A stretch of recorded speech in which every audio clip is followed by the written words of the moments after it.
সুপ্রিয় দর্শক, আসসালামু আলাইকুম। আপনাদের সবাইকে স্বাগত জানাচ্ছি এখনকার আলোচনায়। আপনাদের সঙ্গে আছি আমি সিরাজুল ইসলাম। অনেকগুলো খবর আছে, ছোট ছোট করে যদি বলি তাহলে বলতে হবে একটা গুরুত্বপূর্ণ রিপোর্ট আছে। মার্কিন এনবিসি টেলিভিশন জানিয়েছে ইরানের হামলায় আমেরিকা আসলে নজিরবিহীন ক্ষতির মুখে পড়েছে। এতদিন যে সমস্ত কথাবার্তা বলা হয়েছে, ক্ষয়ক্ষতির পরিমাণ তার চেয়ে আসলে অনেক অনেক বেশি।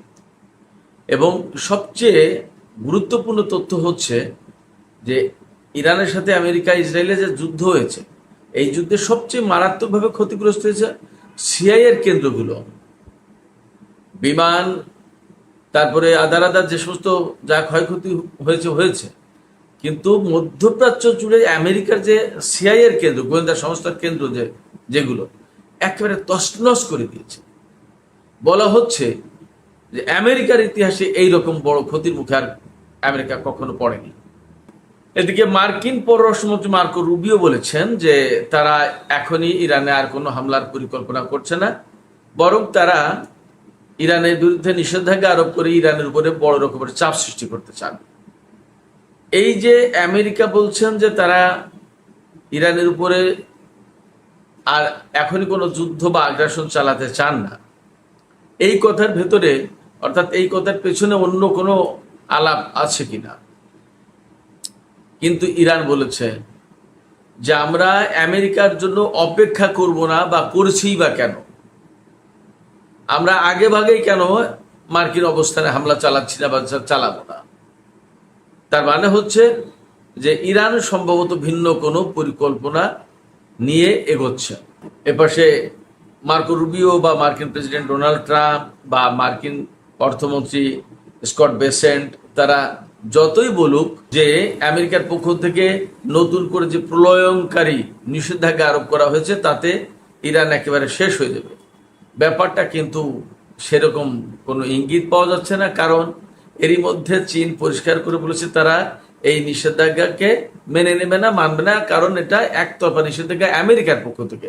এর আন্তর্জাতিক আইনের কোনো ভিত্তি নেই, অর্থাৎ জাতিসংঘ বা আন্তর্জাতিক কোনো সংস্থার পক্ষ থেকে ইরানের বিরুদ্ধে এই নিষেধাজ্ঞা দেয়া না। ওপাশে কাতার বলছে যে তার পক্ষেও এই নিষেধাজ্ঞা মেনে নেওয়া বা নিষেধাজ্ঞায় সহযোগিতা করা সম্ভব হবে না। ইরানের সাথে মোট 15টা বা 16টা দেশের সমুদ্র পথে যোগাযোগ অথবা ভূমি পথে যোগাযোগ, অর্থাৎ ল্যান্ড বর্ডার অথবা সি বর্ডার, ইরানের আশপাশের যে সমস্ত দেশ, তার ভিতরে 8টি দেশ ইরানের এই নিষেধাজ্ঞায় সহযোগিতা করবেন, অর্থাৎ আমেরিকার পক্ষে যাচ্ছে না তারা। আর 8টা দেশ হয়তো নিষেধাজ্ঞা নানান কায়দায় মেনে নিতে পারে, অর্থাৎ আমেরিকা যা বলছে তাই হয়তো শুনতে পারে। এর মানে হচ্ছে মার্কিন প্রেসিডেন্ট ডোনাল্ড ট্রাম্প সরাসরি এই নিষেধাজ্ঞা বাস্তবায়নের ব্যাপারে চ্যালেঞ্জের মুখে পড়লেন। তাহলে আমেরিকা কি করবে? এই জায়গায় তারা ইরানের সামনে টোপ দিচ্ছে যে হরমুজ প্রণালী খুলে দিলে এ সমস্ত সবকিছু চলে যাবে।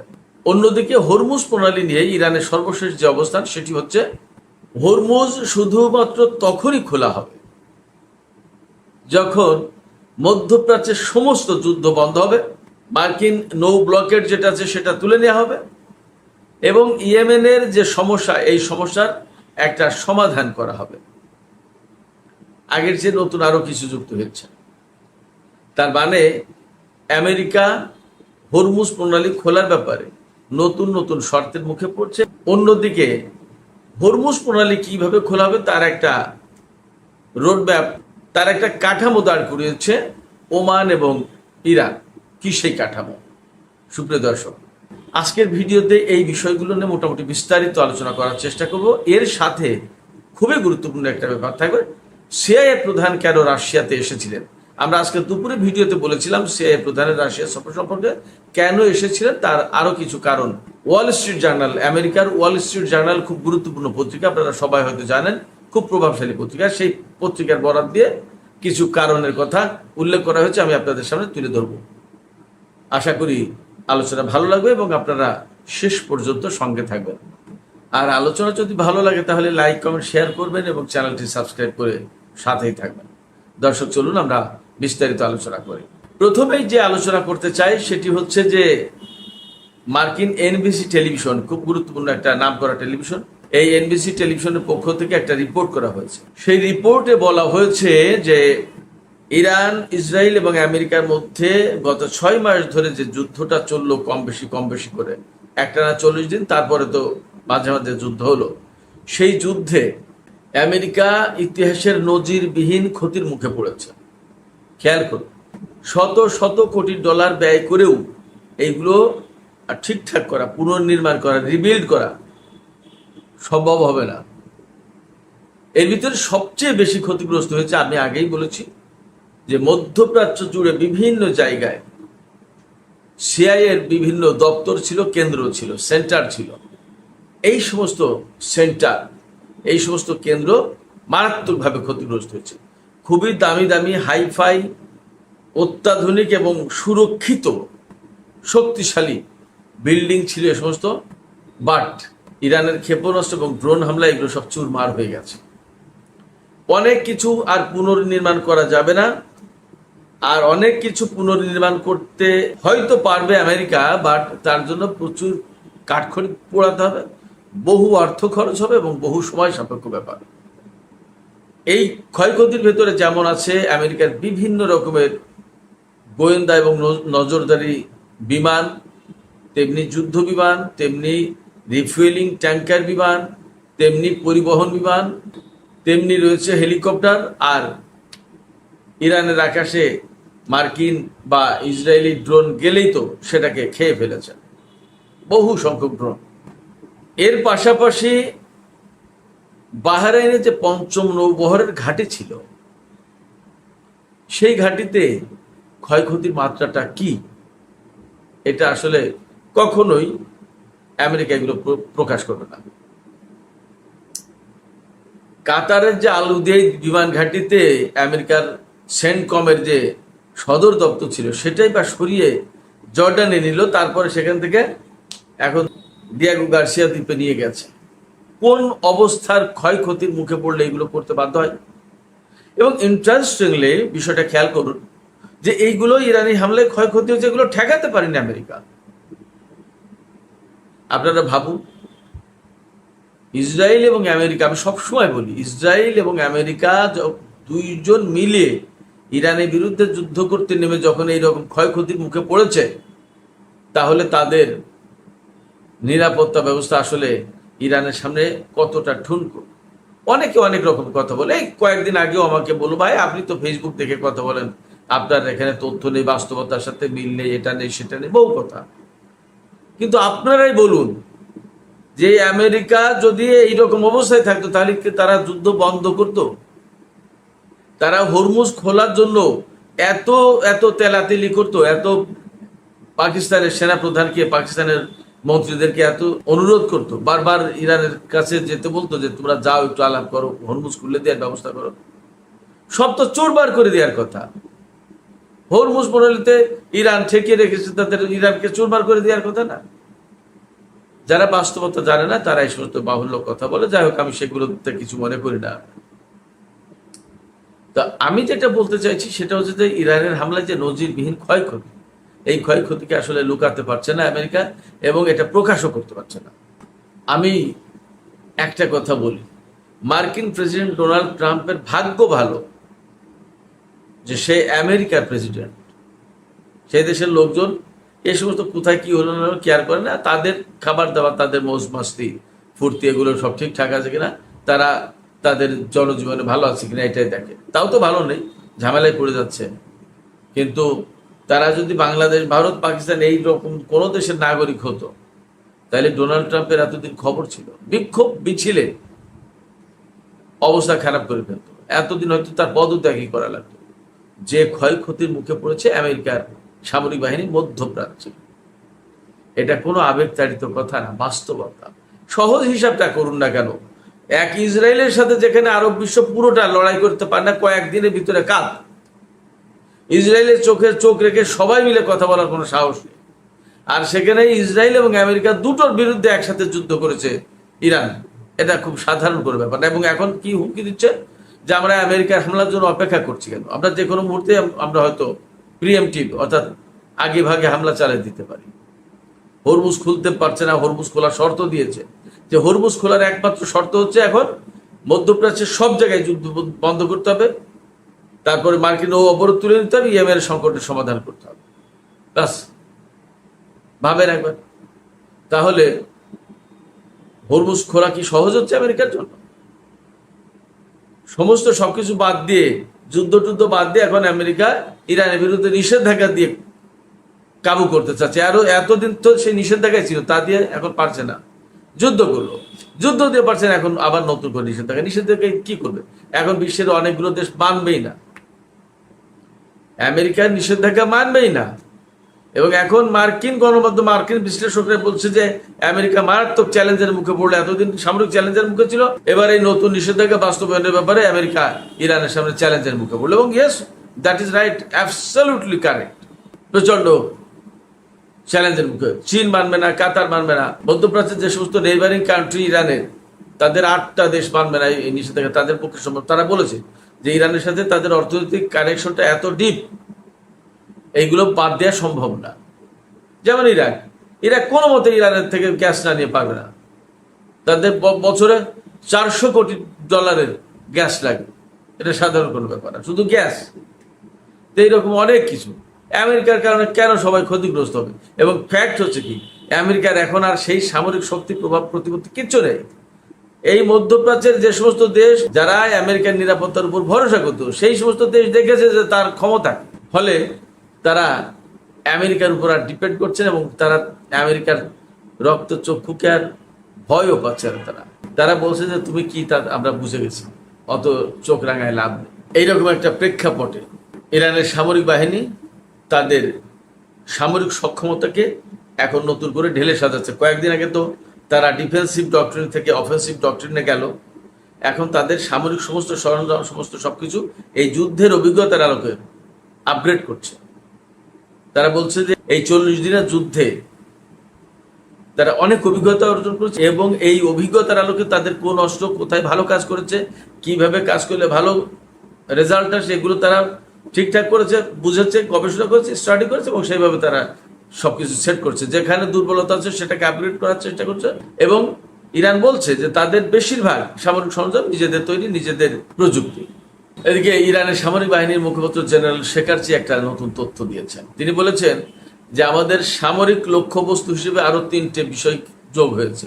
একটা হচ্ছে বিবিসি, একটা হচ্ছে ব্রিটেন থেকে পরিচালিত ইরান ইন্টারন্যাশনাল টেলিভিশন চ্যানেল সম্ভবত, আর একটা হচ্ছে রেডিও ফারদা, ফার্সিতে ফারদা মানে আগামীকাল। তো শেকারজি সুস্পষ্ট করে বলেছেন যে এই 3টা প্রতিষ্ঠান, বিবিসি ফার্সি সম্ভবত, তারপরে ইরান ইন্টারন্যাশনাল এবং রেডিও ফারদা, এই 3টা প্রতিষ্ঠান সিআই এবং মোসাদের সাথে ডাইরেক্ট কানেক্টেড এবং এরা ওদের সোলজার হিসেবে কাজ করে।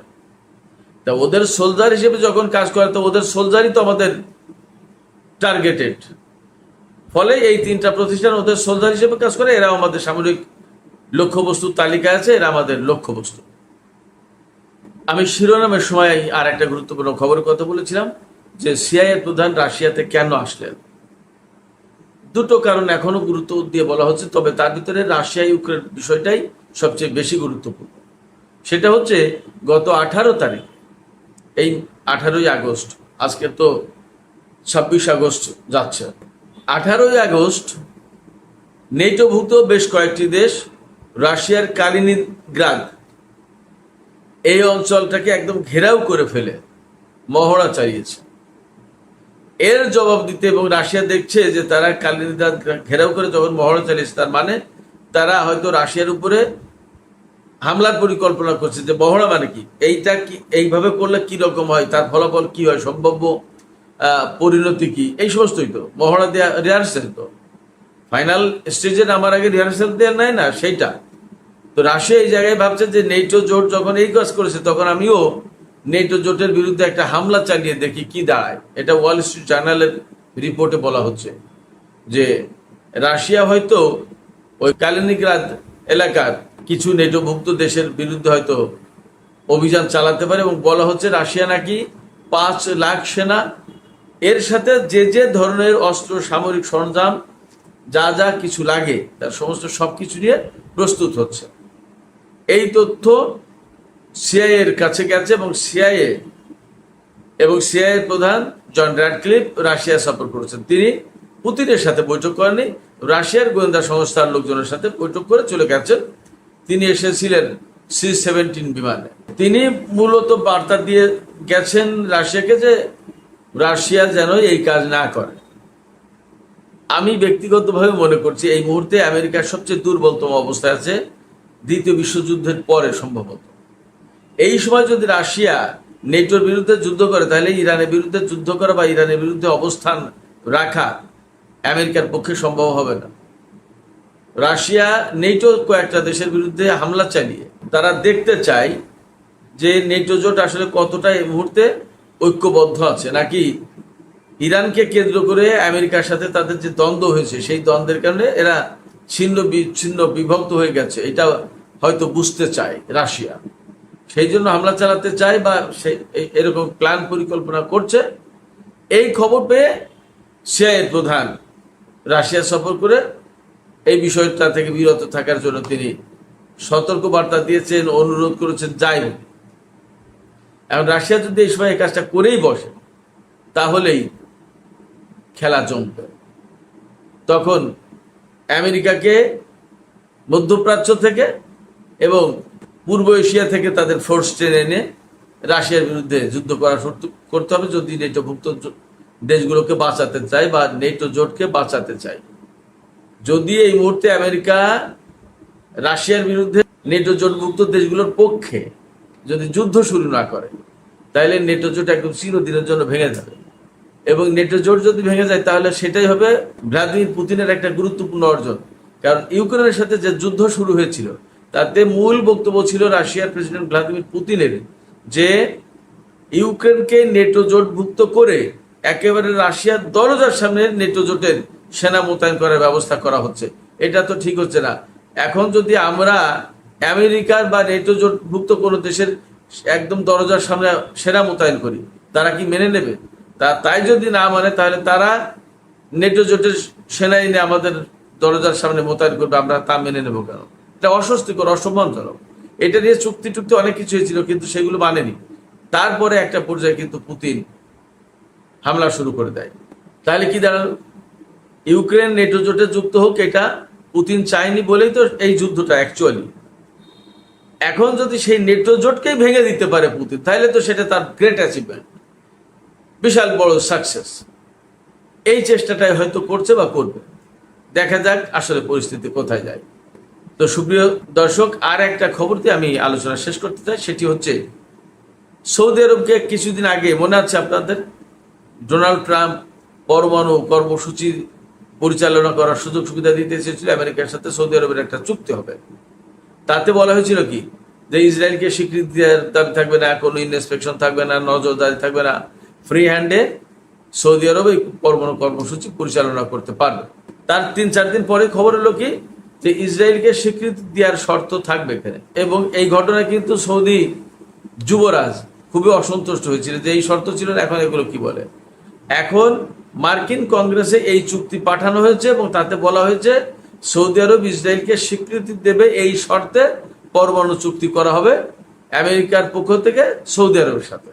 তার মানে আমেরিকার বা ডোনাল্ড ট্রাম্প প্রশাসনের একটা বড় এজেন্ডা যে ইসরায়েলকে সবাইকে স্বীকৃতি দিতে হবে, তার কাছ থেকে নিরাপত্তা, তার কাছ থেকে সুবিধা ইত্যাদি ইত্যাদি যে যা নিতে চাই নিতে পারবে, শুধুমাত্র ইসরায়েলকে স্বীকৃতি দিতে হবে।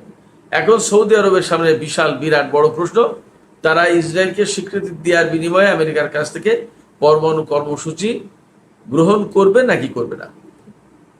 সুপ্রিয় দর্শক, আজকের আলোচনা এখানে শেষ করতে চাইছি। আলোচনা শেষের আগে আপনাদের কাছে প্রশ্ন, আপনাদের মতামত জানতে চাই যে আসলে এই যে মধ্যপ্রাচ্যে এতদিন ধরে একটা অচল অবস্থা, যুদ্ধ বিগ্রহ এত কিছু হলো, আপনাদেরকে কি মনে হয় যে এখানে আসলে আমেরিকা আপার হ্যান্ডে ভালো অবস্থানে আছে এবং ইরান দুর্বল অবস্থানে, এবং ইরান সময়ের ব্যবধানে পরাজিত হতে বাধ্য হবে, এরকম কোনো লক্ষণ সিমটম কি আপনাদের কাছে মনে হয় ধরা পড়ে? নাকি আপনাদের কাছে মনে হয় যে আসলেই এই যে এনবিসি নিউজে যে রিপোর্ট করা হয়েছে যে প্রচন্ড রকমের নজিরবিহীন ক্ষয়ক্ষতির মুখে পড়েছে আমেরিকা, এটাই সত্য।